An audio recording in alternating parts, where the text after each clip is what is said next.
യേശുവാകുന്ന നിത്യസത്യവചനത്തിനായി ഞങ്ങൾ അങ്ങയെ സ്തുതിക്കുന്നു.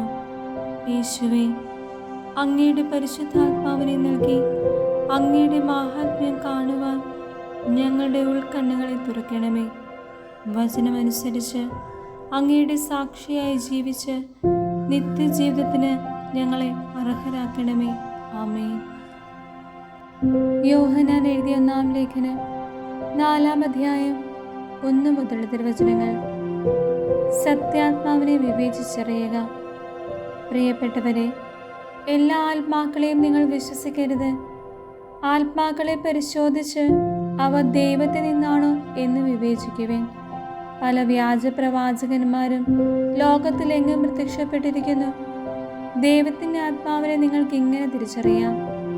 യേശുക്രിസ്തു ശരീരം ധരിച്ചു വന്നു എന്ന് ഏറ്റുപറയുന്ന ആത്മാവ് ദൈവത്തിൽ നിന്നാണ്. യേശുവിനെ ഏറ്റുപറയാത്ത ആത്മാവ് ദൈവത്തിൽ നിന്നല്ല. വരാനിരിക്കുന്നു എന്ന് നിങ്ങൾ കേട്ടിട്ടുള്ള അന്ത്യക്രിസ്തുവിൻ്റെ ആത്മാവാണത്. ഇപ്പോൾ തന്നെ അത് ലോകത്തിലുണ്ട്.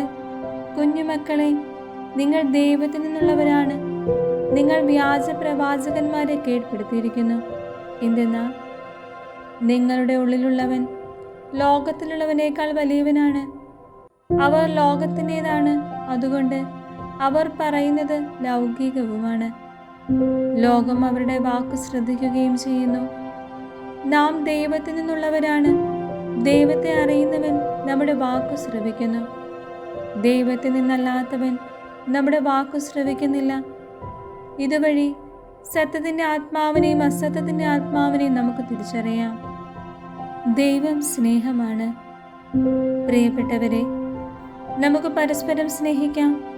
എന്തെന്നാൽ സ്നേഹം ദൈവത്തിൽ നിന്നുള്ളതാണ്. സ്നേഹിക്കുന്ന ഏവനും ദൈവത്തിൽ നിന്നും ജനിച്ചവനാണ്. അവൻ ദൈവത്തെ അറിയുകയും ചെയ്യുന്നു. സ്നേഹിക്കാത്തവൻ ദൈവത്തെ അറിഞ്ഞിട്ടില്ല, കാരണം ദൈവം സ്നേഹമാണ്. തൻ്റെ ഏകപുത്രൻ വഴി നാം ജീവിക്കേണ്ടതിനായി ദൈവം അവനെ ലോകത്തിലേക്ക് അയച്ചു. അങ്ങനെ ദൈവത്തിൻ്റെ സ്നേഹം നമ്മുടെ ഇടയിൽ വെളിപ്പെട്ടിരിക്കുന്നു. നാം ദൈവത്തെ സ്നേഹിച്ചു എന്നതിലല്ല, അവിടുന്ന് നമ്മെ സ്നേഹിക്കുകയും നമ്മുടെ പാപങ്ങൾക്ക് പരിഹാര ബലിയായി സ്വപുത്രനെ അയക്കുകയും ചെയ്തു എന്നതിലാണ് സ്നേഹം. പ്രിയപ്പെട്ടവരെ, ദൈവം നമ്മെ ഇപ്രകാരം സ്നേഹിച്ചെങ്കിൽ നാമും പരസ്പരം സ്നേഹിക്കാൻ കടപ്പെട്ടിരിക്കുന്നു. ദൈവത്തെ ഒരുവനും ഒരിക്കലും കണ്ടിട്ടില്ല. എന്നാൽ നാം പരസ്പരം സ്നേഹിച്ചാൽ ദൈവം നമ്മിൽ വസിക്കും. അവിടുത്തെ സ്നേഹം നമ്മിൽ പൂർണ്ണമാവുകയും ചെയ്യും. ദൈവം തൻ്റെ ആത്മാവിനെ നമുക്ക് തന്നിരിക്കുന്നതിനാൽ നാം ദൈവത്തിലും ദൈവം നമ്മിലും വസിക്കുന്നുവെന്ന് നാം അറിയുന്നു. പിതാവ് തൻ്റെ പുത്രനെ ലോകരക്ഷകനായി അയച്ചു എന്ന് ഞങ്ങൾ അറിഞ്ഞിരിക്കുന്നു. ഞങ്ങളത് സാക്ഷ്യപ്പെടുത്തുകയും ചെയ്യുന്നു. യേശു ദൈവപുത്രനാണെന്ന് ഏറ്റുപറയുന്നവനിൽ ദൈവം വസിക്കുന്നു. അവൻ ദൈവത്തിലും വസിക്കുന്നു. ദൈവത്തിന് നമ്മോടുള്ള സ്നേഹം നാം അറിയുകയും അതിൽ വിശ്വസിക്കുകയും ചെയ്തിരിക്കുന്നു. ദൈവം സ്നേഹമാണ്. സ്നേഹത്തിൽ വസിക്കുന്നവൻ ദൈവത്തിലും ദൈവം അവനിലും വസിക്കുന്നു. വിധി ദിനത്തിൽ നമുക്ക് ആത്മധൈര്യം ഉണ്ടാകുന്നതിന് സ്നേഹം നമ്മിൽ പൂർണ്ണത പ്രാപിച്ചിരിക്കുന്നു. എന്തെന്നാൽ ഈ ലോകത്തിൽ തന്നെ നാം അവനെ പോലെ ആയിരിക്കുന്നു. സ്നേഹത്തിൽ ഭയത്തിനിടമില്ല. പൂർണ്ണമായ സ്നേഹം ഭയത്തെ ബഹിഷ്കരിക്കുന്നു. കാരണം ഭയം ശിക്ഷയെക്കുറിച്ചാണ്. ഭയപ്പെടുന്നവൻ സ്നേഹത്തിൽ പൂർണ്ണനായിട്ടില്ല.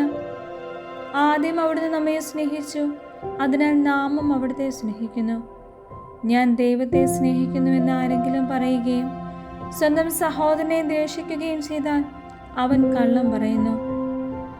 കാരണം കാണപ്പെടുന്ന സഹോദരനെ സ്നേഹിക്കാത്തവന് കാണപ്പെടാത്ത ദൈവത്തെ സ്നേഹിക്കാൻ സാധിക്കുകയില്ല.